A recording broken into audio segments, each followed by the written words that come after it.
ఓం నమో భగవతే వాసుదేవాయ. ఓం నమః శివాయ. మనకు 12 నెలలుంటే 12 నెలల్లో ప్రతి నెల ఏదో ఒక పర్వదినాలు వస్తూనే ఉంటాయి.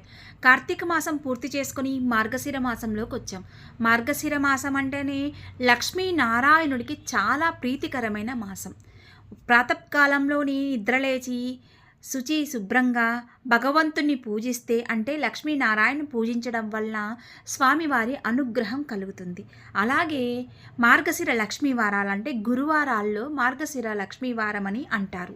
అమ్మవారిని మహాలక్ష్మి అమ్మవారిని పూజిస్తే సకల దరిద్రాలు పోయి సిరి సంపదలతో అష్టైశ్వర్యాలతో ఉంటారు. అలాగే ధనుర్మాసం స్టార్ట్ అయింది. ధనుర్మాసంలో గోదాదేవికి పూజలు చేస్తారు. గోదాదేవి అంటే సాక్షాత్తు మహాలక్ష్మి, రంగనాయకి అమ్మవారు, ఆండాల్ తల్లి. ఆ తల్లిని పూజించడం వలన విశేషమైన ఫలితం ఉంటుంది.